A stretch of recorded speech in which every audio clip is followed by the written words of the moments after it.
سلاوک بخملو بدویا کردستان شیرین تماشاوانین هجا تماشاکرین هجا سوزان بابانم لگل وما جبو پیشکشکرنا خلکێکی دن ji برنامەیە ڕیا کوردستانی. ڕیا کوردستانی یا vê hefteyê em taybet kirin li ser du beşe. Beşekî li ser Rojavayê Kurdistanê pêşketinê li Bakur Rojhilatê Sûriyê, beşekê din jî li ser pêvajoya aştî û çareseriya civaka demokratîk ya li Bakurê Kurdistanê û Tirkiye ku gelekî bi hevregirêdayîne gelekî nêzîkî hevdûne. Beriya wan biçin dest bi bernameyê bikin dixwazim pêşekiyekî ji we re bêjim ku li Rojavayê Kurdistanê û Bakur Rojhilatê Sûriyê peymaneke giring yanî yê dehê adarê di navbera fermandarê giştî Hêzên Sûriya Demokratîk Birêz Mezlûm Ebdî û serokê hikûmeta veguhêz ya Sûriyê Ebu Mihemed Colanî ku paşêbû bi Ehmed Şeref. Di vê peymanê de na ku her du alî yanî bi taybetî aliyên Kurdan yên li Bakur Rojhilatê Sûriyê ku sîstemeke xweserî heye, sîstemeke demokratîk heye di hundirê zêdetirî 12-13 salên boriyê de ku ev em bêjin beşê Kurdistanê, ev beş ji Sûriyê di nav şer û di nav qeyranên mezin da jî ye tevî ku dagîrkerî tevî ku êriş li ser de hebûye lê dîsa hewil daye bi sîstema xwe ya demokratîk hewil daye be rêw û rêbazên xwe ya demokratîk xwe bi rê ve bibe û yek ji herêmên herî bewle yanî yek ji ne xwe herêmê herî bi ewle ya li Sûriyek jî Bakur Rojhilatê Sûriye ji di nav de ji Rojavayê Kurdistanê. Niha fermandarê giştî Hêzên Sûriya Demokratîk Mezlûm Ebdî dibêje hinek kes ya jî hinek alî hîna piştî rûxana rejîma Beşar Esed ya Be'z hinek û hîna wek Be'siyan difikirin. Yanî me bes ev ku hîna dagîrkeriyê li ser Kurdan ferz dikin. Hîna Kurdan wek netewekî serbixwe nabînin. Tevî ku Kurdan bi rastî li Bakur Rojhilatê Sûriye rêveberiya xwe ser û bi taybetî jî Hesedê gelek cara gotine ku em bi hevra Wezaretê Parastina Sûriye bi hevra ava bikin. Meseleya entegrasyon meseleyekî gelek keşmekeş bi xwe re aniye ku Sûriye yani gelek caran gef dixwin her wekî din Tirkiye jî di nav da gelek caran gef dixwe. Yanî îro carek din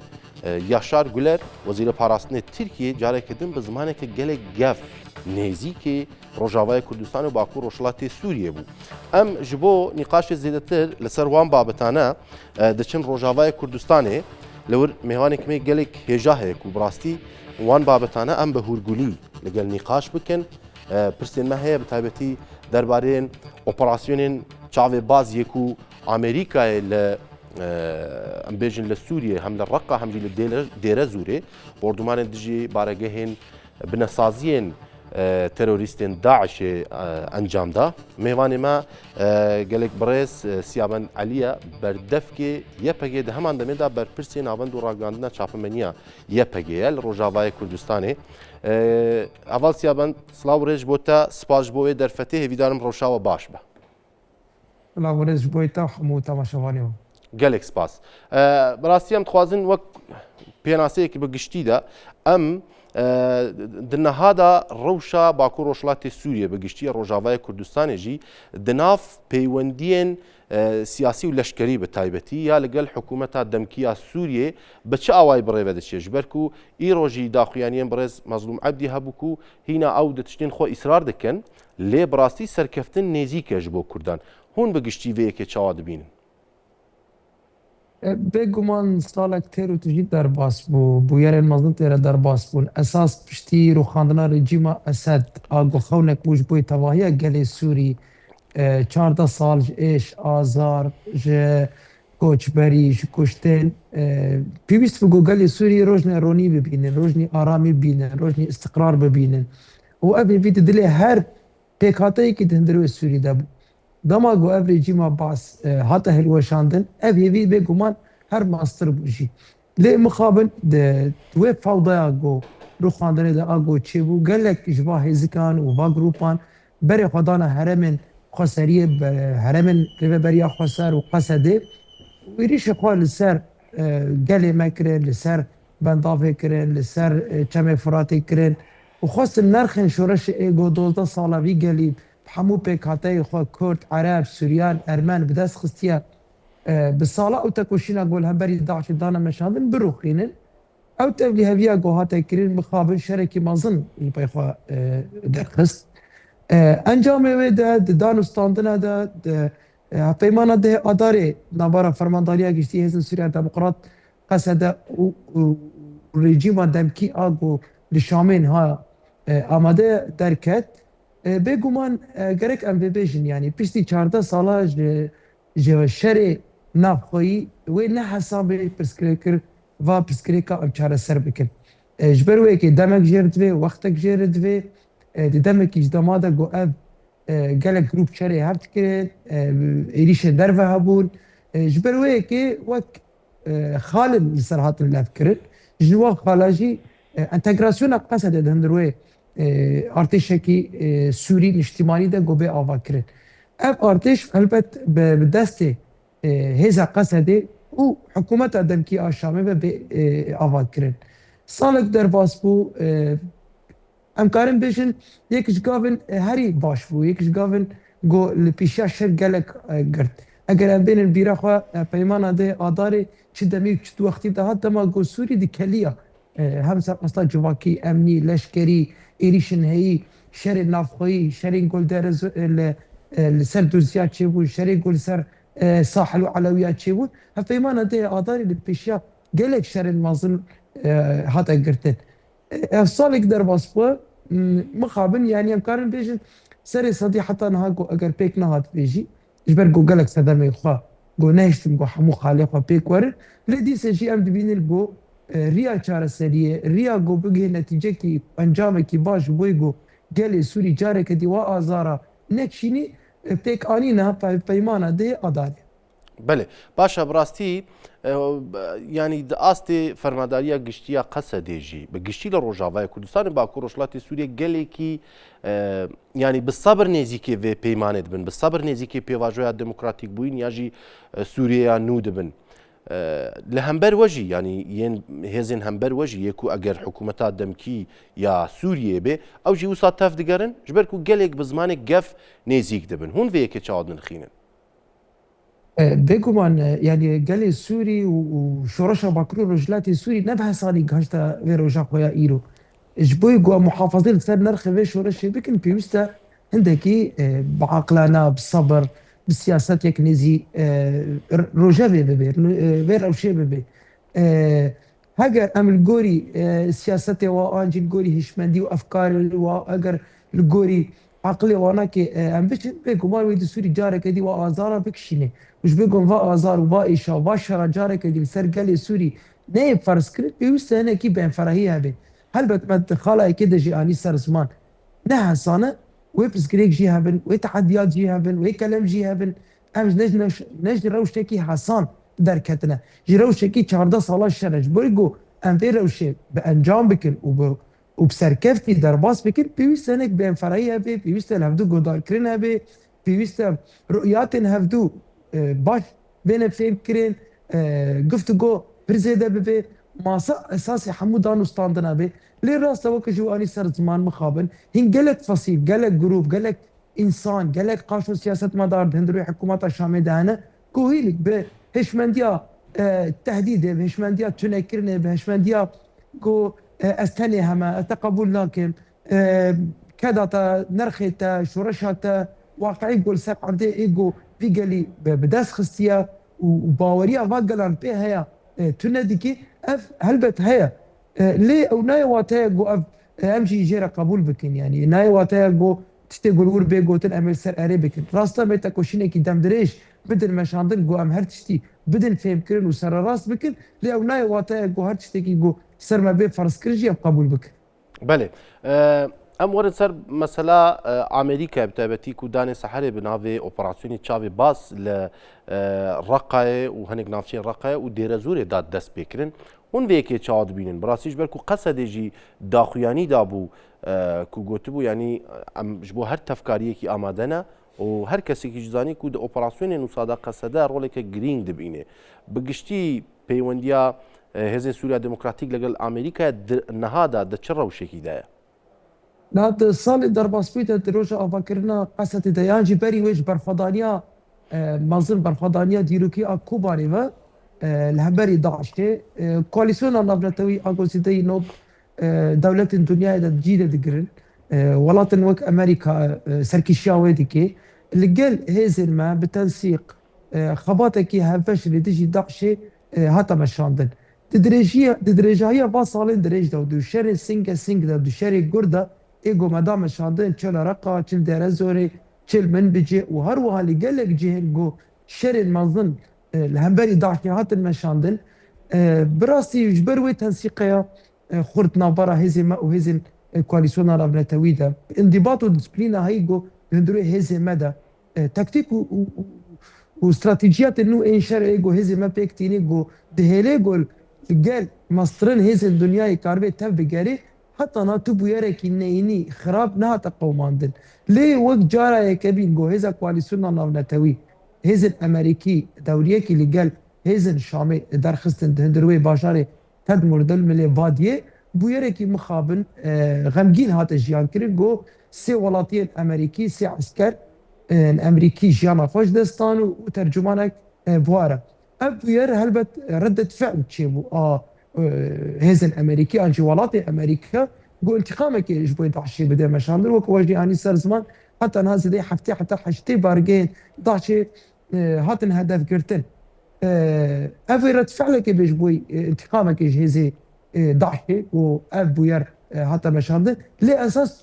شما ابوير حتى قوماندن جبوتش ابوير حتى قوماندن ده جهه كده جو اف سي دي 10 ساله هزن امريكي تدا شردكي وشري جوردكي حتى انا ابوير كي بي في اواي نهات قوماندن برجو قال هزن يا قصده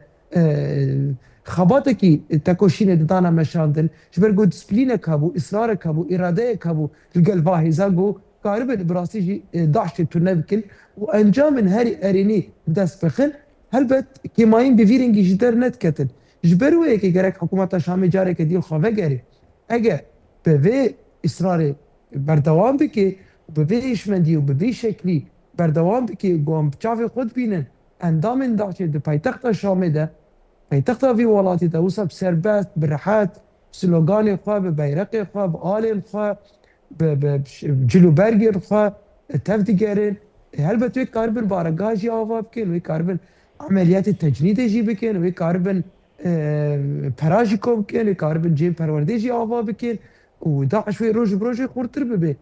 تا گو ام بویری که دی بویرنگی جیان نکد مثل خاکا سوری و براتیجی انجامن مازن در بخن به ویتا کوشینا مازن آگوهاتی مشاهدن و سالین در باس بیده بیویستی شرکت که مازن نوبره حمو هيزي هذا قرن سوري ده اكتيفن سري ده هذا كواليسيون نابن توي والشام وهلبت وك هذا قصد اغو خدي نمونه هري مزنا خدي تجربه هري مزنا تكاري في تجربه اخوا قال هذا انت ترجي بارفا بكي طاقو براسي انجام لي مزنا ابدست باش يعني بلان برنامه هنج بو دما پیش کارو خبات زیاده تر بیا بتایبەتی لەگەڵ کوالیسیۆنا ناودەوڵەتیە تەنێ مەسەلە داعشە ژبەر و گەلێک ئالیت بێژن پەیوەندیە کە یاژی تاکتیکی هەیە ژبەر تێکۆشینا لە دژی داعشێ لێ گەلێک چاودێژیت بێژن نە ئەف تێکلی دا ئاستێک استراتێژیک دا ژبەر و هەم قەسەدە عالیە بیژی هەم بەتایبەتی کوردان لە باکوور ڕۆژهەڵاتی سووریا و ڕۆژاوای کوردستانی سەقامگیری و ئەولەهی و ئارامیە ناوچەیە پاراستنە ژبەر وێ ئامریکا یاژی هێزێن کوالیسیۆنێ هەوڵ دەدەن گاوێکی جددیتر وێداتر لەگەڵ قەسەدە یاژی لەگەڵ کوردێن لە باکوور ڕۆژهەڵاتی سووریا ڕێڤەبەریە خۆ سەرباوێژن نه هلبت بجاری آجی دosya داعشê pirengekî tektikî kes lê namezêrê her kes lê darê got xeteriyekî pir mezin li ser jiyana gelek welata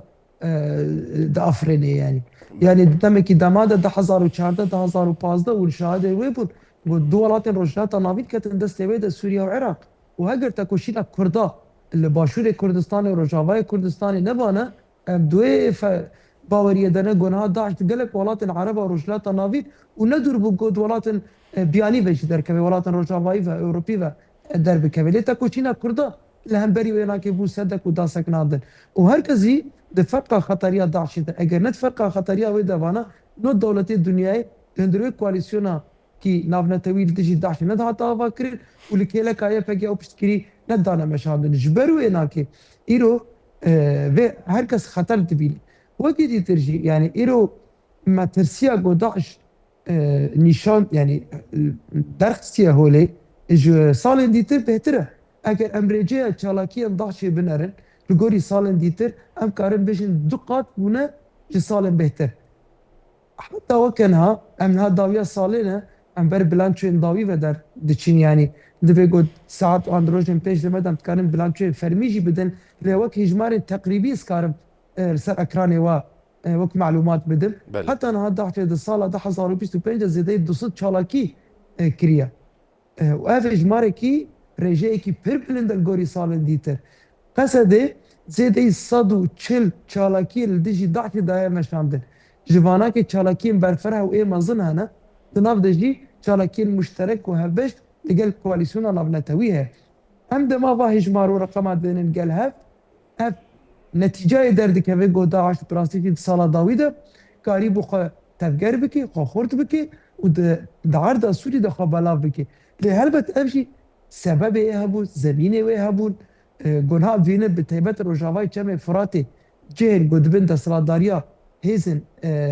حکومت دمکی آشامی دنه داعش لویدت کاری برحتی خو خورد و مظلوم بکی خبات ما کولیسیون نافنتوی خبات ما هیزن امریکی اصلا که پر جورده بكيش حمو وقتا بهترجي ايرو دخباتن هفبش ده تينا مشاندن جبرجو ام خطريات داعش دبينن هفكاري ما هفالبند ما انقل سر عدد هيزن كواليسيون نافنتويد او جيفيناكي دبينن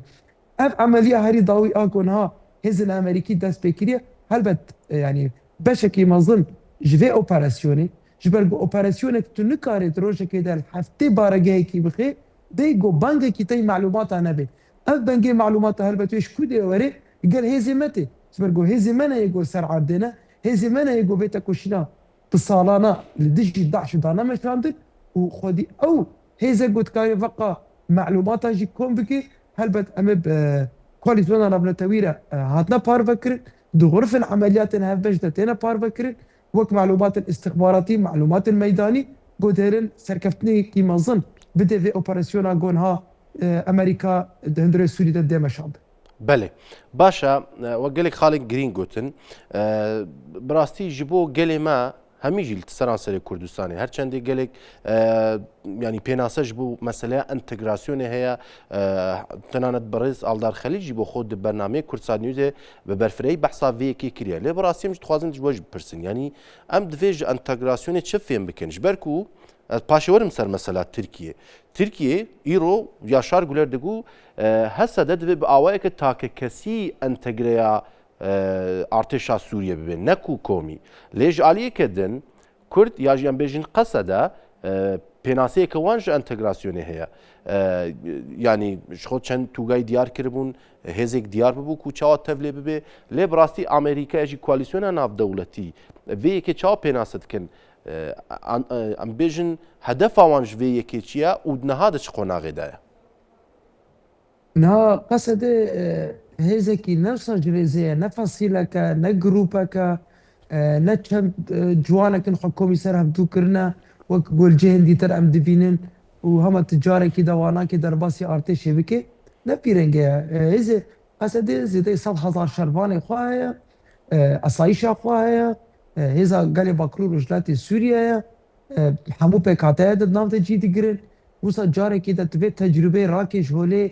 وفي قال لي بيباراستن بهلي باوريا في قال لي تبشكيني وده دمكي ده جوين خطرين سر هرماما هيا ما تخالا بري وده ما قلت هي الخطريات ضعشية هي هي الخطريات درفة هنا افيس هاتي اوفاكريك سر اساسي جو قال لي خب باريزي دما جو باراستنا قال نميني ويدمي اساس دا شما هاتي اوفاكرين انجي هبونا وش بوتشيا جبروا هناك هاولداني تنكرين انجي امحاكرين قصدي لا منطقية شما مادة ده أداري ده أفلا فكرية التوصيف والتعريف خالة انتجراسيوني ده بسكريك هي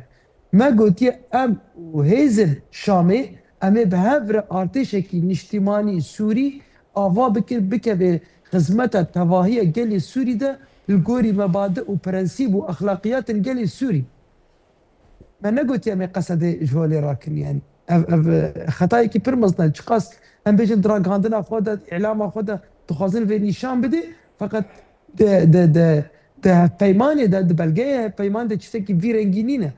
اگر امر هجمار جي هجمار قصدي ارتشي ماستر اگر اموار تجربه ماستر ام اگر چکی وی پیشکتی تره وقت تجربه خورتره وقت باوریا گوه گلاداینا نتن الباكرو روشلات السوري التواهية سوري ام كارم بيش قصد ايرو ايا كمين ليه دي سجي ام دجنا امي بهفرا في افا بكن هلبت خير نخوازن خير نخوازن ام كارو صابنا بكن هركز دزرجي لسر اراده قرارت كي شامي جبرويكي حتى نام تشتكي زرال شامي دا جنابين اف صالك در باسبوا وقصده يعني ليستين خواه تشتين گوشي ده هات نخواستن هاتن پیشکش کرد و بتبج بو هيزن ادناف برده هيزن امريكي لحتى انها هيز شامي تشتكي خو پیشکش نکریه بله يعني تانها بحثا وجبركو برزال دار خليجي بس كو منابي فرماندار دا نابي كسين كو د ارتشانو دا جيه بگرن مدايا لتانا هين برسيفيكي نه هاتيه بدياري كري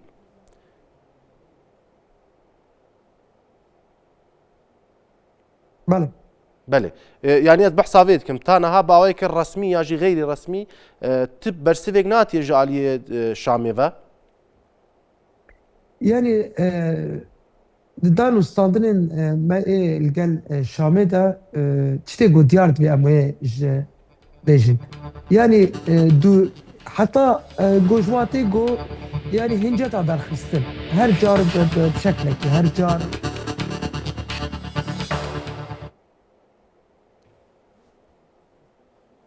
پیشکش کریه ليش وي آلی دن تشتك حتى ناتيا پیشکش کریه اف تشتكي ديار دكي يعني حكومة الشامل بإرادة وبقرارة ونكاري دي درباري في دوسياي دا وفي مجاري دا ببريار بي يجي نخوازي اگر هر دو بنجي براسيجي برسكريكا يعني بفي شكلي بردوام كرين ومشكلة كي مازنش بو السوري خلقيني جبرقو قصد هندوره في ارتش تنبي تجاري شام خیال نکی گو کار به ارتش کی آوا بکی اگر بخوازه ارتش کی گو جه احتراما هیز ناف نتوی به پیوست قصد دست وید آوا کرنا وید هبی نو گو ام هنک گو تنن شکلک عاد بهیزن يعني برنگه فردی آنکی برنگه تکسی وسا ام هر درباسی و ارتش ببن ام خاطی ارتش هم چما درباسی ارتش کی دیتر ببن بله راسته باشا برسيا بند بو سالا 2026 ام دبي وق قال كرد بقشتي از بيجم ام دبي بندا چمن لباكو روشلاتي سوريا تشتيكو هون يعني پیش بینی كان تخمين كان د سالا 2026 دا دي چرو بدا يعني هلبت هي فيا سركفتني هي فيا جو نرخ شورش انجو 14 سال باي خواهشتن بسايا 10,000 شهيد 10,000 حوالي مي بريندار وغازي هلبت وي بانجاب بي ام ببيناكي باصرار همو بلكو ادوات خوا همو هيزا خوا انكو تستمعت عند دين شغلاندن داغو سركفتن المنظم سركفتن المسوقر جبوي قال لي خب كيش بكن واف جدر في فيناكي خيارات ما ريتشكي ميدي ترنين بله باشا گلک سپاس کم برای سیابن علی بردف که یه پگه سپاس جبوتا هوا سیابن اگر دداوی دا گوتنه کی تهبه تودکاری جمرا بیج یعنی لکورسات نیوزه جبوی کو سال 2025 خلاص دبه بر به سال 2026 دیچه ام وک باشور کردستان لبنداونا یعنی جبو خافتنیو کرمک گلک سپاس يعني بيجومان قال باكرو رجلات السوري تمنكي برمازن داش بيجو اف ازاديا هيجا بدست خست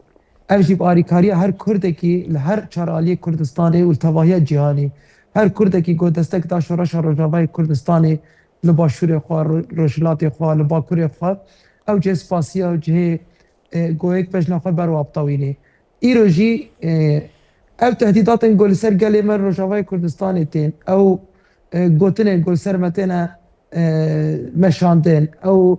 هلان القريش ايجو دبن مصاده تينا هوناندن ادوي بباوري دما انجا خيكيتيا قال كرد يك دستيا قال كرد الهمبري فا هلان القريش ايجو تينا هوناندن انجا او يكيتي تكاري الهمبر بسكنه وبيكمان جدر ویریا سرکفتنه چیزی که دی گفت خیال مده نینه حتی گویا کی تیک نبرا کردا ده هیا مترسیه کی گو امشه بترسن جی تونه هری داوچ اف سرکفتنش بو کانال او پرتساد دخوازن گو اف طرف جدانه ما گو بالگال تماشاوانا وانا خادنه خو بکن gelek spas بووە بڕێسیابان علی بەردەفکی یەپەک ئەمژی سەرکەفتنێش بۆ تەواهی کوردات خازن gelek سپاس. بەێ تەماشاوانین هێژا وەک وەژی لێگۆدا کرد بڕاستی لە ڕۆژاوای کوردستانی باکوور ڕۆژهەڵاتی سوودێ هەرچقاسی و ڕەوش ینی کێشمەکێش بەردەوام بنژی لێ خویایە هێزن سووریا دموکراتیک قەسەدا و زێدەی 100,000 خۆ ئامادەکاری بکەن بەڕاستی ینی ساڵە 2025دا پەیمانە دەهێ ئادارێ بڕاستی هێویەک ئاوا کرد دەکەلەکەلا سووریەدا دەتەبلیهەبیە سووریەدا پێم هێویەک ئاوا کرد هەرچقاسی و نەها پێشوە نەچوبێ یاژی گەلێک گران پێشوە چوبن قۆناغی خۆیان پراتیکێ ناوێتە بە لێ هێویەک گەلێک مرۆڤانن دە ساڵن 2026دا و سەقامگیری و ئارامی و ئەولەهیە vەگەڕێ بگشتی هەم سووریە هەمژی باکوور ڕۆژهەڵاتی سووریە و ڕۆژاوای کوردستانê niha em derbasê Tirkiye û Bakurê Kurdistanê dibin li ser meseleya pêvajoya çareseriya demokratîk û civaka demokratîk û bi rastî yek ji xalên wê sereke jî meseleya Rojavayê Kurdistan Bakur Rojhilatê Sûriyê. Lê em xalê yên li Tirkiye binirxînin mêvanek me gelek hêja heye Birêz Ebdurrehman Karabulut li Konyayê li gel me ye em parêzer e hem jî şovekarê siyasî ye kekê Ebdurrehman silav rê ji bo te hêvîdarim rewşawe baş be.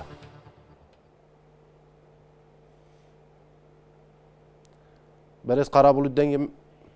Qarabulut dengê min tê we? Dengê we tê. Belê. Spas ji bo beşdarbûna we. Ez dixwazim nirxandineke giştî li ser heya niha ji ber ku sala 2025 ber bi dawiyê diçe yanî meseleya pêvajoya aştî bangewaziya dewlet baxçelî û fesixkirina pekekê û wekî din bangewaziya Birêz Ebdullah Öcalanê zêdeyî salek ser derbas bûye û sala 2025 ber bi qedandinê diçe bi giştî hûn çawa dinirxînin û di sala 2026 da tê payîn dê çi rû bide li ser pêvajoya aştiyê? Yekê cotmehê 2024 da hûn dizanin Devlet Bahçeli, Birêz Bahçelî û bangawezîkî diyar kir û got îdî bira Serok Öcalan birawerî meclisê û xeber bidî û bira PKK xwe tasfiye bikî. Paş wî bêngawaziyê Serok Öcalan ew jî diyar kir û xwast PKK xwe tasfiye bikî. 12 Mayîsê da û PKK xwe tasfiye kir û ew gavana gav bi gav berdewam kir heta îro hat. Komisyon çêbû hûn dizanin meclisa Tirkiyeyê û hema ê pirî partiyê pirî nav meclisa Tirkiyeyê kedin komisyonê di komisyonê gelek însan hatin bodarkirin û raporê xwe hazir kirin niha bêgava dojî AKP raporê xwe hazir kirin. Ek raporê xwe hazir kirin dem partî ji bona MHP got rapora MHP kêmasî zaf têda yani gelek kêmasî têda hene ama heta vê gavê heta wî hemiya rapora xwe jî çêkirin û hazir kirin dan komisyona meclisê. Nîzga sal û nîvîkî salekî zêdetir e baş diçe yani ew pêvajoya gelek baş diçe yekcara provokasyon çê dibin ji cem Necip Prasa wana çê dikin hema berdewam dikî baş diçe gavê niha gerek gavê hukukî babêjin hatin wê merheleyê ew demak ew pêvajoya dest pê kir li ser du esasiya têbûye yek destberdandina çekan destberdandina silahan ew gav bi gav devam dibî ya duyemî jî azadiya Öcalan li ser vê du esasiyê pêvajo berdevam dikî. Tabii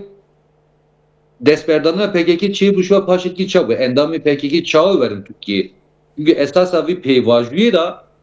ek silah berdanı endamê PKK çawa têkevin nav siyasetê. Gora derdorê viya gerek kanuna pê bikin ji meclisa Tirkiye.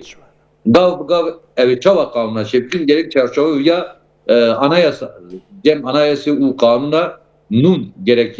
bana çê bikin niha hatine vê merheleyê بله û dîsa jî li diasporaya Avrupayê endamê PKK bi hezaran henin ev dixwazin werin Tirkiyeyê êdî siyasetê bikin ji bona wana gerek kanûn derê hatine vê merhelê بله باشە ser vê yekî کەک ser vê عەبدوڕەحمان yekî ئەز ناو گوتنی خۆدا ژون دکارن وێ بێژن هاتیە وێ مەرحەلەیە لێ بڕاستی هەنێکیش بێژین چێک دەرەنگژیما لێ کەنگی بێ بە پراتیک ببەش بەر و بەحسا راپۆرتێن ئاکەپێ و مەهپێ و جا پێژی کرد و دانا کۆمیسیۆنێ لە دەم پارتیژی گەلێک ڕەخ نەکرد بڕاستی ji ber ku pênaseyekî giştî ji bo meseleya Kurd pirsa Kurd nîne yanî ev dê problem ya jî pirsgirêk çê neka ji bo birêveçûna pêvajoyê binêrîna wa ha hêviya gelê Kurd heye ji vê pêvajiyê de hêviyê gelê Kurd jî ew jî meselekî girîng e esasî destpêkê de me got çi me got destberdina silaha çekay heye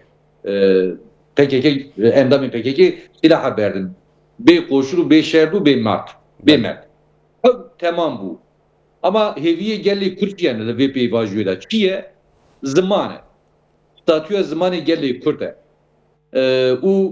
qayûmê vê avêtine ser bajarê şêradariyê gelê Kurd li ser ya gerek kanûn çê bibin û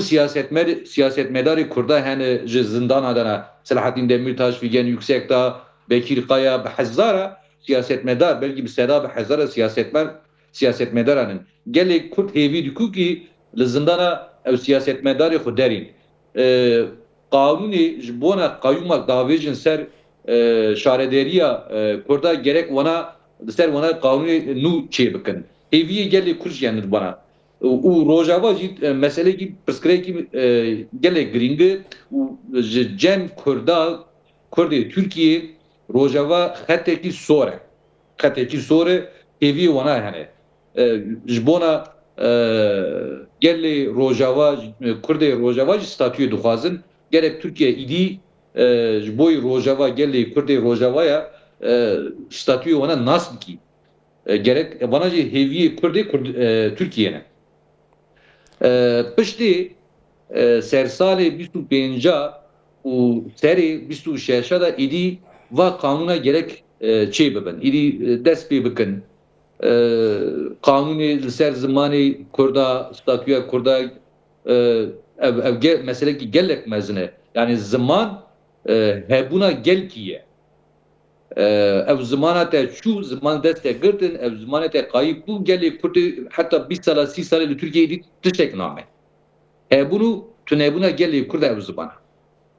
madde 6 û 6 da madde anayasa madde 6 û 6 da û 4 û 1 û 4 û 2 da gerek li ser ji bona zimanê Kurdî guhartin çê bibe ewa hêviyê gelê Kurd ji Tirkiyeyê bana tê diyalog ter zemîna diyalogê bi hevra dişteqilin xeber didin hêviyê gelê Kurd wane û siyasetmedarê gelê Kurd gerek îdî li zindana da derin li ser vê yekê kanûna bira biguharin bi Tirkî dibêjin terörle mücadele kanûnû û gerek wana biguharin PKK îdî xwe fez kiriye tiştekî yani tiştek wisa tune bir yek va gerek yek zindana da derkevin derva yek diasporada gerek verin Türkiye endamı PKK gerek verin Türkiye idili Türkiye meclise da siyasete da idi mücadele xwe ji bona gelê Kurd bikin hêviya gelê Kurd jî bana ne gerek bana binin idi zaman ve bana icraata bana çê bikim بله باشه بنێرینە ئەوە حکوومەت نەهاش بۆ vêyekî ئامادەیە یان بڕاستی تێکۆشین دخوازێت دەمێن درێژ دخوازێ یان نا پلان هەیە پرۆژە هەیە و ینی گاو بە گاو وان تشتان بە پراتیک ببن بنێرینەوە بله ya tiştek 6 meha da çê bibin hene tiştek salîkî da çê bibin hene tiştek 2 sala da çê bibin hene bana gav bi gav evê çê bibin tabi demek bana çê bulun rıza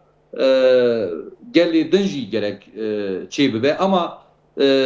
tiştek hinek tiştek hene mafê mirovan gerek ne bir rıza gelê din çê bibe ev mafî mirovan zaman mafî mirova ye. Tekoşina ser siyasetê mafî buran tu nikarî vana bi referandumê çêbikî. بله Gerek vana bê rıza referandumê kanun verin guhartinê. Azad buna Öcalan hey, azad buna Öcalan işte hatta şeşma belki saleki derxin ev derxin maleki. Mal tabii ki işte du sala belki tamamıyla evi deri zindanede de İmrali'de deri idi veri meclisi jbona gelli xu tek hoşneki çebike heviye gelli Kürtçi evin bana gav evi çebebed. بله باشه یعنی د سال 2026 دا براستی ام آزادیا جبر و بحثا هیویا گلک کرد کرد نه هر تنی لباشوری کردستان یعنی گلک ولاتین لباشوری کردستان به هیویا نکو تابعتی برای صلاح الدین دمیرتاش فیگن yüksek dağ و به هزاران گرتین سیاسیین دیتر آزاد ببین یعنی آزاد ببین گرتیگه د سال 2026 دا وی که بنیرین آوا د تقاض به Heviya me ev gerek ev bibe yani eğer akli bir devleta Türk samimiye eğer bir samimi ise gerek siyasetmeleri gelli Kürt peşida derxinin zindana. Selahattin Demirtaş civa siyasetmeleri geleki gringe. Heviya me hamiye usaye. Ama akli meliser siyasetmeleri mene ama kam derneketin siyaset Selahattin Demirtaş desteri da hemû siyasetmedarê gelê Kurd di zindana da derneketin samimiyeta wana tune cem gelê Kurd. Ev jî vê bizanibin. Ev jî hişyar dibin ji bona vê yekî hûn dizanin ku devlet bahçeli çend jara got gerek idi Selahattin Demirtaş derê. Ama Erdoğan nevekî devlet bahçeli di fikrî. Xwastina wî li derketina Selahattin Demirtaş'ı. Çünkü kîna wî li ser wê heye. Em vê dizanin. Ama vê pêvajî de êdî ew jî mecbûr maye teslim bûye ki derketina Selahattin Demirtaş ji bona vê pêvajiye gelek giring e Selahattin Demirtaş siyasetmedarekî gelekî giring bi milyona insan gelê Kurd jî hez dike Türk jî hez dikin vê pêvajiye bi zimanekî xweş bi zimanekî giring bi zimanekî em Tirkî dibêjin etkilî ew jî bêje ew fayda xweş vê pêvajî de ببێ هێویا me ew kir bila siyasetmedar me hemî derê. بله باشه که عبدالرحمن هێزên navdewletî ya jî em bêjin hêzên birastiyên welatên hem Ewropa hem Amerîka çawa li vê projeyê dinîriye vê pêvajê dinêrin binêrîna wa dê helwestê wan çawa be bi taybetî ji ber ku Tirkiye gelekî pêvajo girêdayê meseleya Rojavayê Kurdistanê û Sûriye kiriye bi taybetî meseleya entegrasyona Hesedê binêrîna wa dê dema pêş welatên Rojavayî çawa nêzîkî vê pirsê bibin. Yani serî de İsrail û bu Amerika ji Türkiye'de aha gotin ji Orta Doğu'ya da ez dixwazim bira yek millet yek devlet hebî yani ew jî ya hûnê bi Kurdava yek bin ji Tirkara digotin ki aqilê devleta Tirk ra dibêjî ya hûnê xwastinê wan bidin wana çi dixwazin heqê wana mafê wana yani hûnê yek hareket bikin politikayê ve stratejiyê ve û dî hûnê ji hevdûra şer nekin yan jî ez ê bi Kurdara devam bikim. Eva işaret da aqlê devletî devleta Tirka. Devleta Tirka jî dî hişê xwanî serê xwe eğer bi Kurdara êriş berdewan bike ji Kurdara tenê dimê di Orta Doğu'ya da tenê dimê. İdî ew jî teslim bûn statüyek li Rojavayê çê dibû berê bi askerî harekatê bi askeriyê bi çek û bi silah û bi êrişê Rojava taciz dikirin. Ama par Hakan Fidan diyar kir got îdî nizîkî havînê em ê tekoşîna xwe bi dîplomasiyê çê bikin ji bona Rojava. Bi dîplomasiyê çê bikin niha hevdû dîtin gelek çê dibin Türkiye ji nav de heye û Şam jî nav de heye û endamê ew ê Qesedê jî nav de hene statüya Rojava gavên paşva ev nakin yani gavê paşva navêjin ew ê mecbûr qebûl bikin Türkiye jî wê mecbûr qebûl bikî Amerika û İsrail û Ewropa jî vê dixwaze ki îdî bila li Tirkiye êriş Kurdara çê nebe heqê wana bira bidin ev dixwazin em bi yekî ba ji Orta Doğuya da armanca xwe çê bikin yanî hûn ê bi Kurda ve teve bin heqê wana bidin wana yan jî em ê bi Kurda ve tenê berdewam bikin ev jî hişê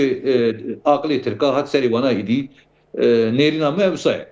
Yani mecbûr mane. بله yani بنێرینە ئەوە سیاسەتا ترکیە یا لە نەها لە سووریێ ji ber gelek çavderên siyasî dibêjin piştî hilweşîn û rûxana Beşar Esed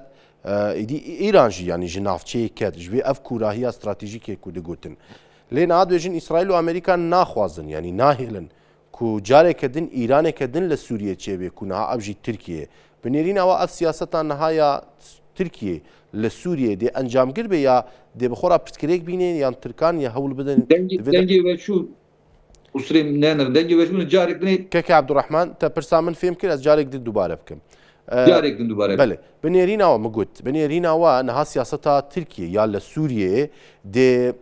yani dê bête guhartin ya jî hema bi vê rewtayê xwe berdewam bike ji ber gelek alî yani çavdêr dibêjin ku piştî rûxana Beşar Esed ku Îranê di kûrahiya stratejîka xwe ya li rojhilata navîn yani lingê xwe qut bû li Sûriyê İsraîl û Amerîka nahêlin ku carek din Îraneke din ku Tirkiye be li Sûriyê çêbibe. Binêrîna we dê rewşa dahatûya Tirkiye siyaseta Tirkiye li nav Sûriyê de çawa be. Yani nêrîna min vê merhelê da vê gavê da ez bawer nakim îdî Tirkiye di nav Sûriyê de tiştekî bihişîne. Ew ê îdî teslîm bibî. Ewa nêrîna me wisa ye. Bi diplomasiyê ew ê çê bikin. Belê. Hakan Fidan jî îro belkî ve bawer kir Galip Ensarioğlu vekîlê Amedê yê AKP gazî kir. Belê. Bu Hakan Fidan bi serê xwe îdî gerek tişta çê nebikî diplomasiyê çê nebikî. Yani nerazebûn heye ji diplomasiya Hakan Fidan. Diplomasiya Hakan Fidan li ser nebûna serêgî ye. Li ser vê hereketî li vê jî nerazî bûn çêbûye li AKP nav Erdoğan da jî baveriya min ew ki jî tahmîna min di sosyal medyada jî wisa xeber derketin belkî Hakan Fidan vezîrî dervatiyê ew dest ber bide. Belê.